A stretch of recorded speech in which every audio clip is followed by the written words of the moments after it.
ساڵتان لەبێت بینەرانی کورسات بیست من ئاڕۆتوفیقم لاڵخێم شەی بەرنامەی پانۆراما پێتان گەیشتینەوە قسە باسەکەین لەسەر پرۆسەی ئاشتی لە تورکیا و ئەو پەیامانەی بەڕێز عەبدوڵڵا ئۆجالان ڕێبەری زیندانیکراوی پارتی کرێکارانی کوردستان کە لە ڕێگەی پەرلەمانتارانی دەم پارتیەوە بۆ بابەتی دەستپێکردنەوەی پرۆسەی ئاشتی لە تورکیا ئاراستەی کردووە. هەمومان نەزانین پرۆسەی ئاشتی کە پەیوەندی هەیە بە باکووری کوردستان بە کوردان لە باکووری کوردستان هێندەی ئەوەنەش پەیوەندی هەیە بە ڕۆژاوای کوردستان و ئەو گۆڕانکارانی کە ئێستا لە سووریادا هاتۆتە ئاراوە. ڕۆژاوی کوردستان لە ئێستادا سەرقاڵی ڕوبەڕووبوونەوەی ئەو گروپانەیە کە تورکیا پشتگیریانەکە، بەڵام لە بەرەکانی شەڕ وەک ڕاگەنراوەکانی هەسەدە بڵاوی کاتەوە سەرکەوتن لە زۆرێک لە بەرەکانی جەنگ بەرامبەر بە لایەنگرانی تورکیادا بەدەست هاتووە. ئەو گۆڕانکارانی کە لە سووریادا هەیە و ئەو لێدوانانەی لە بەرپرسە باڵاکانی سووریای نوێ بە تایبەتی ئەحمەد شەرع کە بەرامبەر بە سەرجەم پێکاتەکانەوە لە ناویشیاندا پێکاتەی کورد دەوترێ تا چەندە گرنگە لە ئێستادا لەوێ لە ڕۆژئاوا کوردان یەکدەنگ بن یەکگوتار بن بۆی کە بتوانن بە یەکگوتاری بچنە دیمەشق لەوێ داوای مافەکانی خۆیان بکەن، چونکە ئەوەی کە ئێمە جۆمان لێ دەبێ ئەم ڕۆژتەنانەت ئەحمەد شەرع دووپاتی کردوێتەوە کە سووریا وەکو عێراق نابێ، واتە فیدرالی نابێت، دەبێ هەموو هێزەکان لە چوارچێوەی سوپایی ئەو وڵاتەدا ڕێک بخرێتەوە. بەڵام دووپاتی ئەوەی کردوێتەوە کە مافی کوردیش وەکو پێکاتەکانی دیکە دەدرێت. ئەم شەو ئێمە گفتوگۆکەین لەسەر کۆی ئەم بابەتانەوە بە دیاریکراوی پەیوەندی کورد لە ڕۆژئاوا و هەروەها ئەو پرۆسە دیموکراسی کە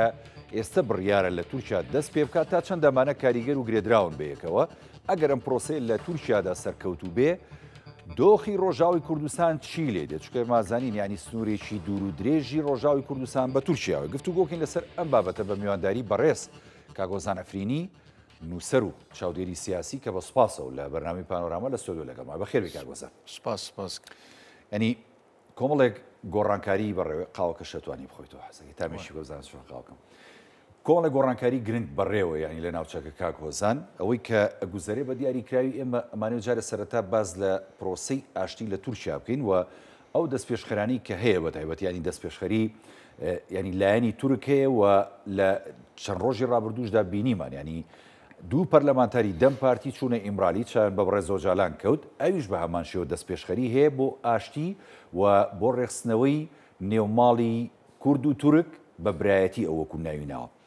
ئەم پرۆسەیە پێ دوایە پرۆسەیەکی سەرکەوتووە بە یاخود نەخێر وەکو جارەکانی دیکە تورکیا دەوێت بۆ هەندێک مەبەست و مەرامی خۆی بەکاری بێنێ. زۆر سپاس بۆ ئێوە. بڕاستی پرۆسەی ئاشتی وەکو هەمومان زانن لەلایەن ئەندەزیاری ئاشتی خوازی ڕۆژلاتی ناوینی کورد ڕەوانشاد مامجەلالەوە دەست پێ کردبوو لە 1993 کە یەکەم جار لەگەڵ برێز ئۆجالان ئەو پرۆسە ڕاگەاند بوو ڕایگشتی و ئەمەژی بوو بە هۆی ئەوەی کە سەرۆکی تورکیا تورکوت ئۆزەل ئەو کاتە دەستخۆشی لە مامجەلال بکە و سلێمان دمرالیش کە ئەو کاتە داخوێنیدا گوتی ئەمە ممکن نییە ئۆجالان ئاگربەست بکەیت. بەڵام هێزی مامجەلال و پرۆژەی مامجەلال کە بوو ئاشتی لە نێوان کورد و تورک ینی بڕاستی زۆر بەهێز بوو، بۆیە برێز ئۆجالان قبولی کرد ئەوە و بەردەوام بوون لەسەر ئەو پرۆسەیە. دوایی خۆتان ئاگادار بوون کە دوایی مردنی بگۆمان سەرۆکی تورکیا تیرۆرکردنی ئەوە هەلواشەوە. بەڵام مامجەلال هەر بەردەوام بوو تا مامجەلال هەبوو هەر ئەو پرۆژەیە بڕاستی وردە جار دەهات جار چوو، بەڵام ڕەوشی کورد باشتر بوو. لە کاتی مامجەلال هەبوو مامجەلال خۆی بە ئەحمەد تورکی گوت و بە سەلاحەدین دەمیرتاشی وتی بە یاسا ئیش بکەن لە پەرلەمان لەژێر قوبەی پەرلەمان ئیشی خۆتان بکەن، ئەمە شتێکی باشترە بۆ ئێوە کە ئێوە بتوانە بن مافی خۆتان بەدەست خۆی بخێنن فعلا کورتوانیشی يعني لەوێ بەڕاستیش ئەو ڕێژێتێ باش پاڕێنەکە بوو. دیاری بەڵێ. کرابوو چۆ پەرلەمان و دەنگی باشیە بۆ توانیشی هەنێ قەزیەکە بەرێتە پێش ئەوە بۆیە ینی ئەو پرۆژە مامجلال پرۆژەیەکی ئاشتیانە بوو پرۆژەیەکی دیموکراسیانە بوو پرۆژەیەکی لە خزمەتی دۆزی گەلی کورد بوو لە ڕۆژاوایی کوردستان و لە باکوور چونکە بۆ ڕۆژاوایی کوردستان چونکە بەسرا و یەکتر باکوور ئەمە پرسیارێکی زۆر جەوهریە بۆ ینی بۆ ڕۆژاوی کوردستان و بەسێ بە باکووری کوردستان ینی حەزەکەم لە زاری بەڕێستەوە ینی ئەمە بۆ بینەرانشی بکەینەوە زۆر باشە ئێستا با ئێمە لە ڕاستیەکان ئێستا با ئافرین تەماشەکە ئەو بەر هەموو کوردی باکووری کوردستانن لە تانیشتی ئافرین کۆبانێ ئەو بەر باکووری کوردستان هەموو یەک عشیرەتن هەموو خزمن هەموو یەکن ینی نسیبین لەگەڵ قامشتۆ بە هەمان شێوە لەگەڵ عمودە بە هەمان شێوە سەریکانی لەگەڵ ئەوەی باکوور هەموو یەکن ینی عشرەتیش یەکن و خزمی یەکن ئێستا لای ئێمە ئەتوانم بڵێم گوندی مەلا خەلیلە نیوی تێڵی تورکی ئەوە برا لەوەیە و برایەک لە عەفرینە برایەک لە باکوورە برایەک لە ئەوەی برای یەکن ینی ئەواتە ئەمە ڕەچەڵەکی خزمەتی بەسێت بەڵێ بەو شێوەی کەواتە بەشبوونە ینی مێژوویەکە وای کردووە مێژوەکەی وەی کردووە و ئەم جارە تورکێش وەی کردووە سەبوون منە تورکیا عەفرینی برد سەریکانی برد گرسبینی برد هەموو لەژێر دەستی تورکیایە کەواتە پرۆژەی ئێمە لەگەڵ تورکیا بوو مەسەرەی ئاشتی کە لە نیوان بەڕێز ئۆجەڵان و تورکیا ببێت بۆ ئێمەش باشە بۆ ئێوەش گرنگە ڕۆژاوەش باشە ئەمە یەک دووەم بۆ مژاری هەسەدا ئێستا هەسەدا هێزێکی گەورەی کوردی ڕۆژاوایی کوردستانە ئەم ئاشتیە لە خزمەتی پاراستنی هێزەکانی خۆمانش دەبێت لەوێ ینی چونکە ئەو کاتە تورکیا نەچارە کە ئاشتی دەستی پێ کردەوە تورکی چۆن شەر بکەی کە شەر بکەی کەواتە عالەم دنیا وڵێت و لەلایەک دەستی ئاشتی دەکەوت لەلایەک تۆ پەلاماری ڕۆژاوی کوردستان نابێ وەکو دیکە ئەو بەناوی ئێستا ئەم پرۆسەی ئێستا بەناوی دەستپێشخاری ئەردوغان و بەخچەلیە منیش وەکو ڕۆژنامەوەنێک ئەڵێم ئەمە بنکەی ئەو پرۆژەیە لە ئێمام جەلالە مام جەلال ئەندەزیاری ئەو پرۆسەیە کە ئاشتی لە تورکیا بەرقەرار باشێت کاگۆزان ینی ئێمە باجارێ هەر لەسەر پرۆسی ئاشتێکە لە تورکیا بمێنینەوە ئەمەی کە ینی جارێکی دیکە لە سەردەمی سەرۆک مام جەلال ینی ڕەحمەتی لێبێ کە بە ئەنجام گەیشت ینی بناغەکە دانراوە و بناغەیەکی مێژووی هەیە کەواتە ئەم مێژووە کە لەو ڕابردووەدا بەم شێوازە ینی بەرهەمی بۆ کورد و بۆ تورکە بوو تا ڕادەیەک ینی دۆخی کورد لەو سەردەمانەیە چووە پێشەوە وەکو جەنابە دامەژەت پێدا لە بابەتی پەرلەمانیە کورتوانی ینی لە پەرلەمانی تورکیادا دەنگ و هەروەها ڕەنگی خۆی بگەێنێ ئێستا جارێکی دیکە مێژوو خۆی دووبارە ئاکاتەوە ئەمەی کە دەستی پێکردوەوە لە باکووری کوردستان و لە تورکیا بەگشتی و ئەم قۆناغە و جارێکی دیکە دوای 11 بۆ 12 ساڵ ینی دابڕانی بەڕێز عەبدوڵڵا ئۆجالان کە جارێکی دیکە دوورگەی ئیمرالی و زیندانی ئیمرالی دەکرێتەوە بەڕووی سەردانیکەرانی ئەودا کە بچن لێەوە بانگەوازی ئاشتی لە بەڕێز ئۆجالان ببیستن هەموو ناوێنن سەردەمێکی مێژووی دیکە کە دووبارە بێتەوە ئەم سەردەمە مێژوویە پێ دوایە کورد لایەنێکی گرنگە کە تێیدا دەبێت چۆن بە ئاگابێت لەم سەردەمەدا چکۆی مازانین تورک ڕاستە ئێستا بە مەرام و بە هەندێک سیاسەتی گۆڕانکاری ناوچەکە ئەم پرۆسەی هێناوەتە ئاراوە کورد دەبێت چۆن مامەڵە بکات دەبێت ینی ئەو هەنگاوانەی کە کورد بە تایبەتی لە باکووری کوردستان بۆ بابەتە بینێت چییە؟ بۆ چوونی من ئەم قۆناغی ئێستا قۆناغێکی زۆر هەستیارە یەک دووهەم گۆڕانکاری لەلایەن ئیسرائیل و ئەمریکا و برێتانیەوە دەستی پێکردووە بوو ڕۆژلاتی ناوین ئەم پرۆژایە کاتی خۆ جۆرج بۆش بەحسی ئەکرد کە پرۆژەی ڕۆژلاتی ناوینی گەورە ئەمڕۆ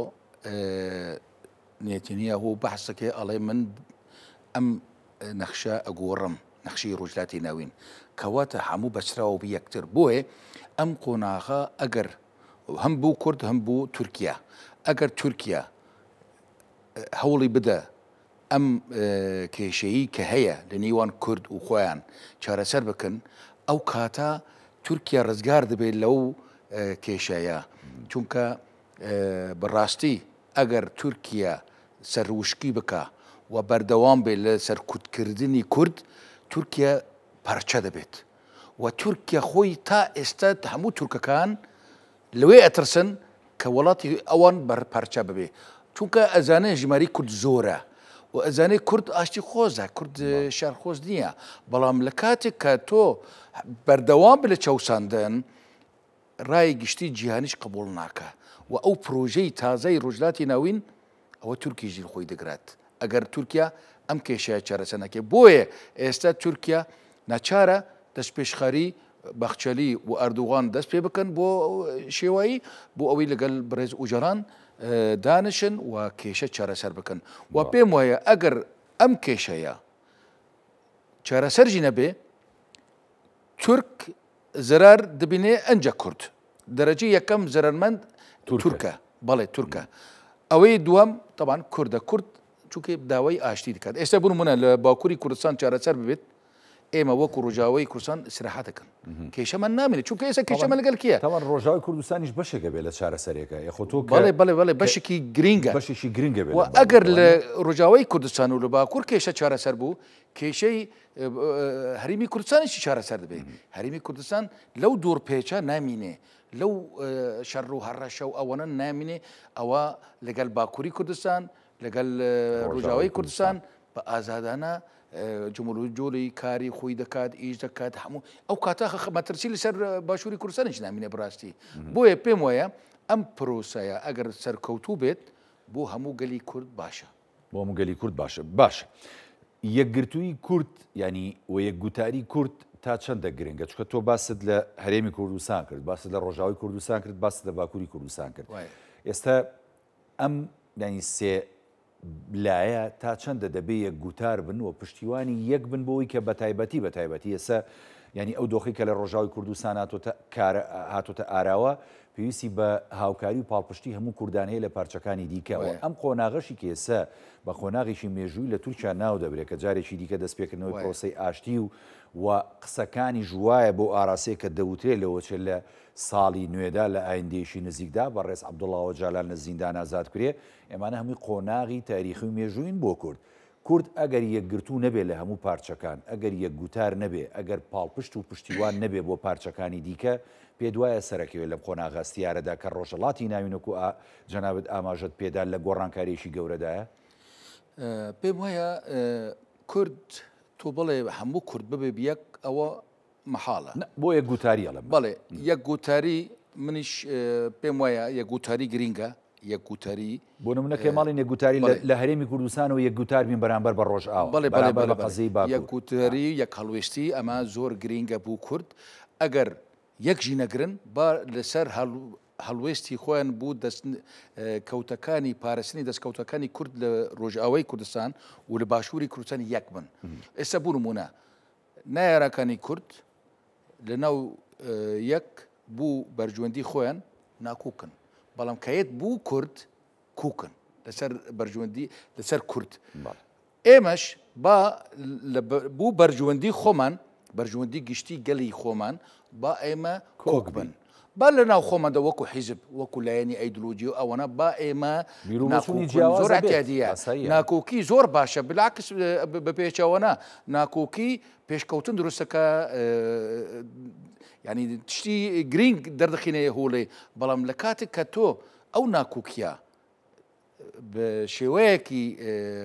هەڵا بەکاربێنێ ئەو کاتە خەتەری هەیە مەترسی هەیە بۆیە پێم وایە یەکگوتاری و یەک هەڵوێستی ئەمە زۆر گرنگە بۆ ئێوەی هەر چوار پارچی کوردستان سوودمەند بن لەو پرۆسەی ئاشتی کە لە تورکیا و باکووری کوردستان بە دەربچێ باش ئێمە زۆر باز لە پرۆسەی ئاشتیەکەین کە ئەمە گرنگە بۆ باکووری کوردستان و گرنگیشە بۆ ینی عمقی ڕۆژاوی کوردستان چکە ئەمە گرێدراوێکی مێژووی هەیە و تاریخێکی مێژووی هەیە لە نێوان باکوور و ڕۆژاوی کوردستان و ئەو ینی دۆخ و گۆڕانکاریە نوێشی کە لە ڕۆژاوی کوردستان و لە سووریادا هاتۆتە ئاراوە ینی وا دەخوازێ ئێمە گفتوگۆ و قسە و باس و ینی چۆنڵی لێکدانەوەی جیاواز بۆ دۆخەکە بکەین و نەک ئێمەش یعنی ئێستا زۆرێک لە چاودێرانی دۆخی سیاسی ڕۆژەڵاتی ناوەڕاست و لە ناویشیاندا سووریا ینی قسە و باسی زۆر دەکرێت لە بابەتی سووریا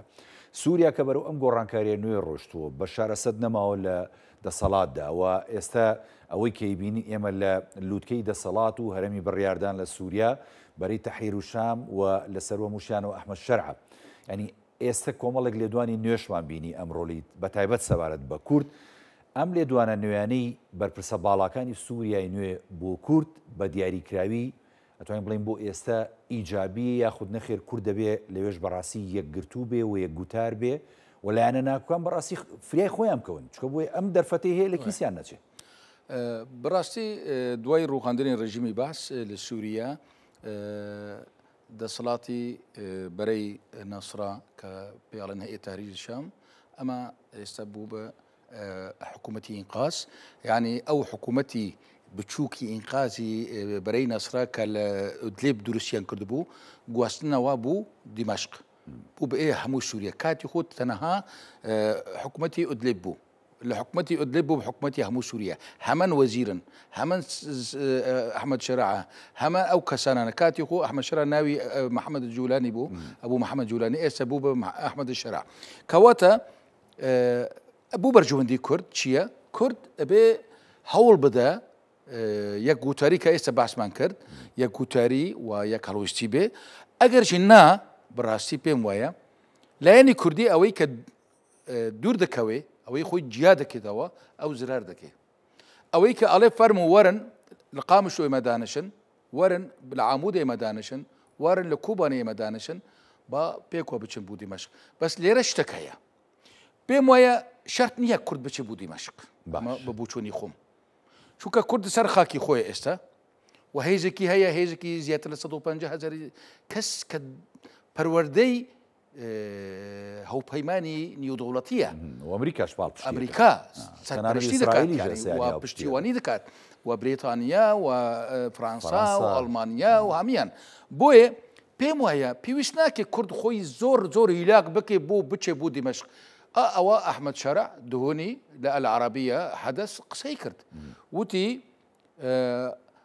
ئائتلافی سووری ئەوەی کە ئۆپۆزیسیۆن لە ئەستانبول گوتی ئێمە ئەوە تەواو ئەوە کۆتایی پێدا بەڵێ بەڵێ کۆتایی دێت کەواتە چی دەمێنێ گوتی هەسەدەش ئێمە ئەتوانن گوتوبێژ بکەن بۆ ئەوەی بخنە سەر ویزارەتی بەرگری سووریا وتیشی وتوێش بەردەوامە لەگەڵیان ئاها بەڵێ و ئێستش گوتوبێژ بەردەوامە کەواتە گوتوبێژ لەگەڵ کورد هەیە بۆیە ئێستا زۆر کەس هەیە ئەڵێ با کورد وەڵڵاهی نابێ با یەک بگرن کاکە یەک ناگرن یەکگرتن زەحمەتە چونکە زۆر کەس هەیە ئەڵێ تەنها و ئەزانێت تەنها پەیەدە و ئەنەکەسەیە لە ڕۆژاوی کوردستان ئەو فکرا ئەکەن بەسوان نییە لە ڕاستی ئێرادەی گەلی کورد لە ئەنەکەسە و لە پەیەدە بەهێزترە ئەمڕۆ خۆسەری دیموکراتی هەیە ئیدارەیەک هەیە ئەو ئیدارە لە هەموو پێکهاتەکان لە هەموو لایەنەکانی کوردی بزۆرینە لەو ئیدارەدا هەنا ئەو ئیدارە وەک ئەڵێن لە 2004 ئەو ئەڵێن لە چواردە لە 2014 تا ئەمڕۆ بەردەوامە لە کار و خەباتی خۆی هەموو پێکاتەکانیشی تایەکو جەنابتەڵێ ینی خۆ بەس کورد لەوێ بوونی نییە ئێستا پێم یانزانی چۆنە ئێستا بوو نمونە الشەرع لە کاتی ئەڵێ ئێمە لەگەڵ هەسەدا یان هەسەدا کییە ئەوەن ئەڵێ کورد هێزی کوردیە کە ئەمڕۆ بۆ ئێمەوە ڕاستی بن لە ڕۆژلاتی ناوین هێز ئەو عەدالەتە هێز حکومەکە ئەو حکومەتە هێز ئەو دووزی میلەتەکە هێز هەموو شتەکە هێزت نەبێ تۆ چەندین سیاست بکێ تۆ چەندین بانک بکێ هاوار بکێ هیچ سوودی نییە لە سووریا بە تایبەت بەرەی نەسە چی بوو ئەحمەد شەرع سەرۆکی گروپی جەبهەتە نەسرە بوو یعنی گروپێکی زۆر بچووکی ناوچەیەکی بچووک بوو بەڵام ئەمڕۆ بۆ بس لیدەری هەموو سووریا کەواتە مەزلوم عەبدی و ئەحمەد شەرع وەکو یەکن ینی لە هێز گەبێتە سەرواقع عەبدی لەوەرە بەهێزتر بژی لە ڕووی یعنی نەخشەی سەربازی و سیاسیش و ئیداری یعنی کورد لە سەتا سەر و 20 وابزانام خاکی سووریا بەدەستەوەی بەڵێ ڕاستە بەڵێ ینی ئەوە بدەستەوە جگەلەوە ئێستا ینی با ئێمە خۆمان بچووک نەکرد کێشەی ئێمە کورد زانی چییە خۆماوەستی کێشەی ئێمە خۆمان بچووک بینن ئێمە خۆمان بچووک بینن کارەساتەکە ئەوە زۆر خراپە ئەبێ بڕوامان بە ئێمە بێ ئێستا زۆر کەسە ئینوسێ ئێمە لە عسکەری زۆر بەهێزن بەڵام یەن سەر مێز ئێمە دووڕن گفتوگۆ نازانین وە نییە کە مامجلال نەدوڕە مامجلال هەمیشە سەرکەوتوو بوو مامجلال کورد نەبوو سەرۆکی کورد بوو لیدەری کورد بوو بەڵام مامجلال هەمیشە سەرکەوتوو بوو مامجلال لەگەڵ هەموو سەرکردەکانی جیهانی گوتوپێژ دەکرد و سەرکەوتوو بوو لەگەڵ ئیران گوتوپێژەکە سەرکەوتوو بوو لەگەڵ ئەمریکا گوتوپێژەکە سەرکەوتوو بوو لەگەڵ تورکیا لەگەڵ ئەردوغان لەگەڵ عەبدوڵڵا گول سەرکەوتوو بوو مامجلال لە هەر شوێنێکی سەرکەوتوو بوو سیاسی کورد بوو کاکە کەواتە با ئێمە شتێکی بکەن با ئێمە ئەو سیاسەتی مامجلال با ئێمە بۆ خۆمان بکەن ئەکادمیک با بۆ خۆمان بکەن پرۆژە با خۆمان بکەن چۆن مامجلال سیاسەتی دیکەت و سەرکەوتوو بوو با سەرکردەکانی خۆمانیش لە هەر چۆپەرچی کوردستان هەوڵ بدەن سوودمەند بن لەو پرۆسەی مامجلال سیاسی و دیبلۆماسی کەواتە کاگۆزان بمانێت و نەمانەوێت کورد ینی دیفاکتۆیە لەوێ لە ڕۆژاوی کوردستان و لە سووریا و ئەمری واقعە و ناوچەیەکی ئیداری و سەربازی خۆی بەدەستەوەیە ینی هەروە بە ئاسانی ناتوێتەوە لە ناو هێزەکانی بۆ نمونە ئەمریکە ناو برێ وەزارەتی بەرگری نوێی سووریای نوێ ینی هەروە بە ئاسانیە چێتە ناو هێزانەوە ئەم ینی چەک و جبەخانە و ئەم هێزە عسکەری کە هەیەی تەسلیمیەکە یاخود نەخێر وەکو بەڕێز مەزوم عەبدی و تەشیدی لەکاتەوە کە ئیلاوێ بە گفتوگۆ و پێی ماف و پێی دەستوری نوێی سووریا بێ پێم وایە ئەم هێزە هێزێکی لەلایەن ئەمریکا و هەوپەیمانی نێودەوڵەتی و دامەزرا و ئامادە بووە ئەمە یەپەگە و یەپەژە نییە یەپەگە و یەپەژە پشکل لەو هێزەکانی سووریە دیموکراتیک هێزەکانی سووریە دیموکراتیک ناوەکەیش هەوپەیمانان نێودەوڵەتی ناویان لێناوە یەکەم کنگرە لەژێر چاودێری من یەکەم جار ئەڵێم لەژێر چاودێری لایەنەکانی سەرەکە لە هەوپەیمانانی نێودەوڵەتی لە ڕۆژاوای کوردستان دامەزرا هێزەکانی سووریە دیموکراتیک نە وەک ئەڵێن ناوەکی ینی ئەمە بڕاستی وابوو ئەمە لەلایەن هەوپەیمانانی نێودەوڵەتی کە پشتگیری لێ دەکەن و ناویان لێ ناوە و کۆنگرایان بۆ کردووە و هێزی بوو نردووە هێزی پەروەردە کردووە تا ئێستا پەروەردەکردنی باشترین هێز لە ڕۆژاوای کوردستان و لە سووریایە بۆیە من پێم وایە ئەمریکا ڕازی نابێ یەکسەر با بڵێن حەسەدا بچێ ژێر دەستی وزارەتی دیفاعی سووریا ئەمە ئەو کاتە پێم وایە مەرج هەیە بشروط بمارج زۆر شت هەیە کە گوتوبێژ لەسەر بکەن هەمە بە ئاسانی هەسەدە زۆر کەس هەیە وازن ئەلێ هەسەدە نەما هەسەدە نزانم چی هەسەدە کەوت هەسەدە چوو کاکە هەسەدە ئێ هەوپەیمانی نێودەوڵەتیە کاکە ترامپ خۆی لە کاتی سەرۆکی ئەمریکا بوو لە کۆبوونەوەی ناتۆ بەحسی کرد گوتی هەسەدە گوتی باشترین دەستان تۆمار دەکا و تۆمار کردووە تا ئێستا لە ڕۆژلاتی ناوین و لە سووریا یعنی کەواتە ئەمڕۆ هەسەدە ڕۆڵێکی لەسەر ئەرزی واقع بەڵێ بەڵێ بۆیە ئەحمەد شەرع نەچارە باسی هەسەد بکەی و باسی ئەوەکی بڵێ خۆی سەرفرازە ئەگەر هەسەدە قبول بکەی خۆی ئێستا گرفتەکە زانی چیە کاگۆزانیانی ئەوەی کە گوزەرێ لە سووریادا و ئەمەی کە بۆ نمونە ئەم حکومە نوێەوە ئەم دەسەڵاتە نوێ وەکو جەنابیش ئاماژەت پێداوە معلومیشە لای هەموو کەسێک یعنی تاوان بە پاڵپشتی تورکیا ئەمانە هاتوونەتە ناو مەیدانەکە و ئێستا دەسەڵاتیان لە سووریا داگرتوۆتە بەر چکەمە ینی بینیمان چەند جارێک ئاکان فیدان سەردانی ینی دیمەشقی کرد لەگەڵ ئەحمەد شەرع کۆبوو و ئامادەکاری وەکو دەوترا بۆ سەردانی گەوری ئەردۆغانە بۆ سووریا کە بۆ یەکەم جار دەچێت لە دوای ڕووخانی بەشارە سەد و نەمانی لەوێ خۆی ترسەکە ئەوەیە دەوترێ ئەگەر سووریای نوێ ینی بە هەژمونی تورکیا بێتە ئارا و حکم بکاو ینی دەستوری نوێ دابڕێژێ و دەسەڵاتەکان ڕێک بخاتەوە گرفت بۆ کورد دروست دەکات و ڕەوشی ڕۆژاوی کوردستان تێگەدا خۆی ئەمە مشکلەکەیە ئەمریکا و ئیسرائیل ئەهێڵن ینی سووریای نوێ بکەوێتە ژێر هەژمونی تورکیا وەکو لە ڕابردوودا سووریا چۆن کەوت بۆ ژێر هەژمونی ئێران و ئەو کارە ساتی خۆڵقانە بوو لە ڕۆژەڵاتی ناوەڕاست و لە ناوچەکەدا بڕوا ناکەم کە ئەمریکا رازی بێ و ئیسرائیل رازی نابێ و برێتانیاش رازی نابێ و فەرەنسا و ئەڵمانیاش رازی نابن بۆ رازی نابن لەبەرەوەی ئەمان ئێستا لەگەڵ تورکیا هەوپەیمانن لە ناتۆ ئەوان پێم وایە ئەوان تۆزێکی ڕێگاییان بە تورکیا بەڵام ئەگەر تورکیا زیادڕێەوەی بکات ئەو کاتە بە تورکیاڵێن ستۆپ ئێستا چاودێری دەکەن تەماشا دەکەن بەڕاستی کە تورکیا زیێدراوی کرد ئەو کاتە پێ ئەڵێن ستۆپ ئەمەیە ئێستا ڕاستە تورکیا ڕوولی هەبوو لە پشگیری چەکدارەکان و هەیئەت تەحریر شامیش لە ناودا لە ئودلێ بوو ئەوەنە ڕاستە بەڵام پێم وایە ئێستش ئیسرائیل خۆی ئەڵێ ئێمە لەگەڵ ئەمریکا لە پەیوەندیدان و هەماهنگگی دەکەن بۆ ئەو دەوخی سووریا کۆنتترۆل بکەن کە کێشە گەورە نەبن و ئێمە بتوانە بن بزان بە چی ئەبوو چی نابێ بۆیە ئەمڕۆ ئێمە دەبینن کە ئەمریکا لەوەیە باشکارە ئەمریکا دوای ڕوخاندنی ڕژیمی سووری چەندین جار هەوپەیمانانی نێودەوڵەتی لەگەڵ مەزلوم عەبدی جەنێرال دانیشتوونیان کردووە دانەسانویان کردووە بۆیە لێرەش من ئەڵێم ڕۆڵی یەکێتی نیشتیمانی کوردستانیش لێرە زۆر گرینگە بڕاستی کە یەکێتی نیشتیمانی کوردستان تایبەت سەرۆک باوەڵ جەلال تەلەبانی چەندین جار هەڵویستی خۆی نیشان کردووە بۆ پشتیوانی لە کۆبانێ پشتیوانی لە ڕۆژاوای کوردستان پشتیوانی لە هەسەدا و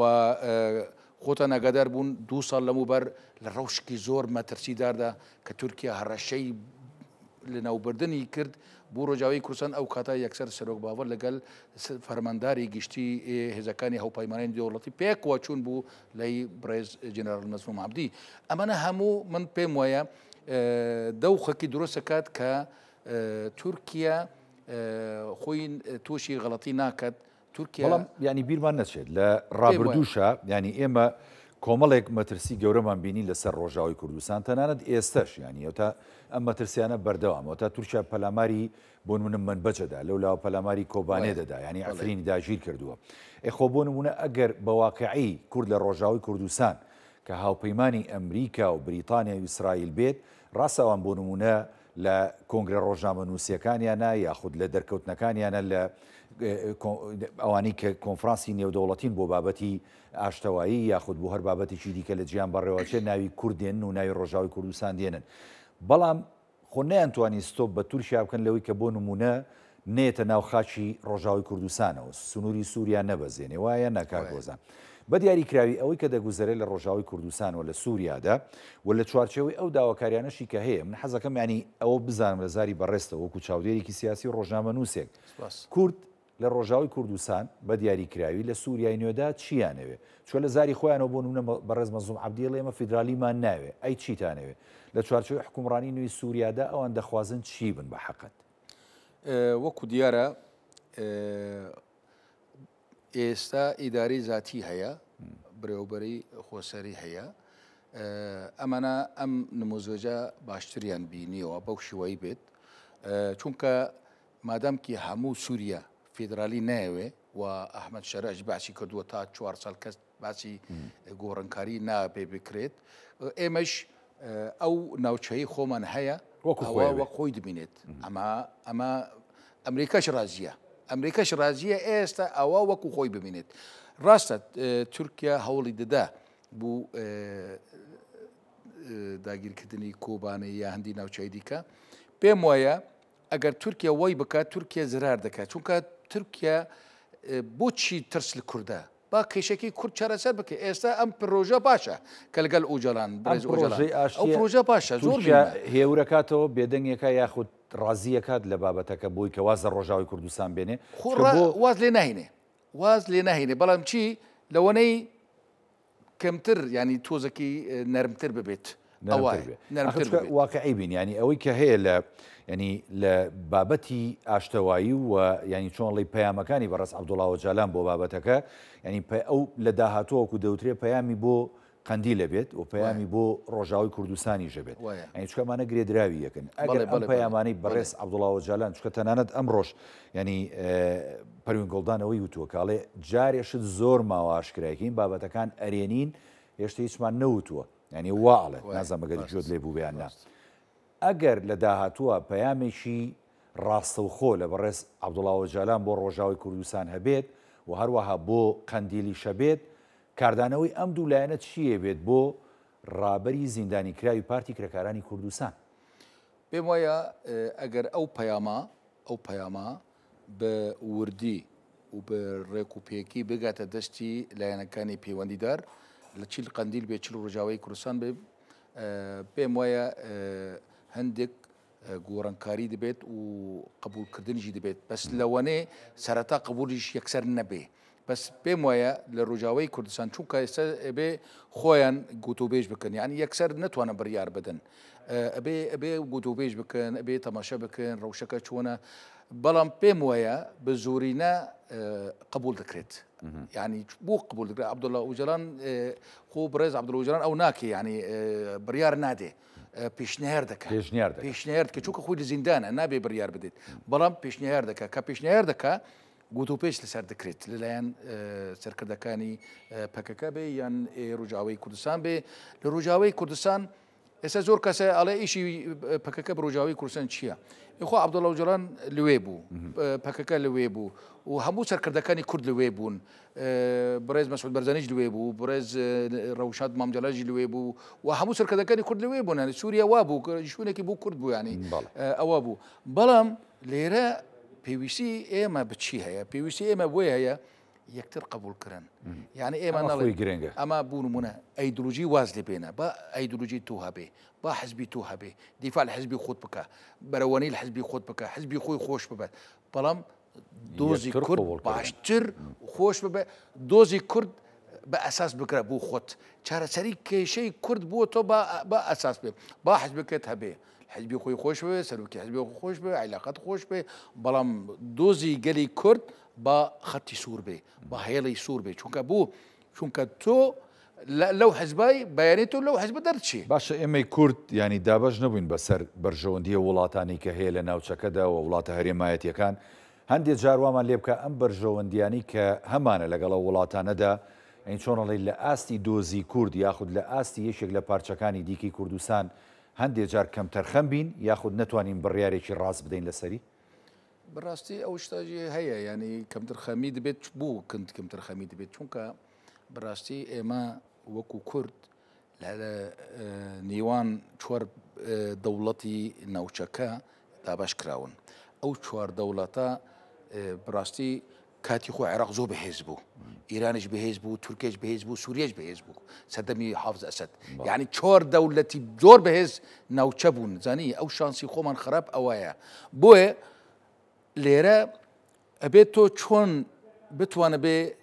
ئەوەکی دروست بکە ینی دەنگایەکی دروست بکەیت تەوازنکی دروست بکەیت کە بتوانە بێ پەیوەندی وەکو باسمان کرد ینی مامجەلال دروستی کردبوو مامجەلال دروستی کردبوو بوو نمونە مامجەلال بەرەوانی لە ئەو زیندانانەی کورد لە تەهران دەکرد لە ڕۆژهەڵات جارێکی چوار کەسی ڕزگار کرد هەموو کەس ئاگادارزنی پاراست بوو بەڵێ بەڵێ بە هەمان شێوە لەگەڵ ئەمریکا بە هەمان شێوە لەگەڵ تورکیا لەگەڵ سووریا لەگەڵ هەموو یعنی ئێمە وەکو کورد لایەنی کوردی لایەنەکانی خۆمان با هەوڵ بدەن با پەیوەندی تۆ لەگەڵ تورکیا بێ کێشە نییە با پەیوەندی تۆ لەگەڵ ئیرانە بێ کێشە نییە با لەگەڵ عێراق و سووری هەبێ بەڵام با لەسەر بنگەهی سەرکوتکردنی کورد نەبێ یاخود پیلانگیێڕی نەبێ لە پیلانگیێڕی نەبێ با لە بەرژوەندی تۆزیکەلی کورد بێ ئەوە گرنگە خۆی گرنگیشە ینی تۆ ینی چۆڵی شعوری ئەمانیش ڕابگری ینی چکەم دەوڵەتانش زلێزن وەکو تۆڵی و ئەقلیمین و بەرژەوەندیشان هەیە لە پێم وایە نابێ ئێمە بڵێن وەلا ئیران هیچە ناڵن بە وەلا تورکیا هیچە عێراق هیچە سووریە هیچە ئەو غەڵەتە تۆ دەوڵەتی بەرامبەری خۆت بە هیچ ببینێ ڕاست نییە ئەبێت تۆ بزان بێ بواقعیانە سیاست بکێ لێدوان بدێت بزن بە ئەو لێدوانە چییە ئێستا بوونمونە هەندێک لە لایەنەکانی کورد ئەڵێن ئەم سووریایی کە ئێستا ئیسلامیە نەمانەوەی کاکە بوو ئەگەر بە زۆرینە خەڵکی سووری بڕیادە تۆ چی نابێت تۆ ئەو قسە نابکە شانێکی داخلیەمە شانێکی داخلیە ئێستا ئەگەر دەوڵەتی سووریا گوتیان الدەولە الئیسلامیە ئەسووریە لایم کێشە نییە لەوەنێ من نەرازی بم بەڵام نابێ من بڵێم وەڵا دەوڵەتی ئیسلامی تۆ بۆ واز لە ئیسلام بێنە ئیسلام ئەوەنە بزۆرینە چی داوایان کردو داوای خۆیان بکەنیانی ئێستا ئەفغانستان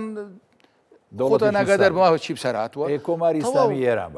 ئیرانی بە هەمان شێوکاکە یاحتیاتی بە هەر کەسێکە وەکەی بەڵام ئێمە وەکو کورد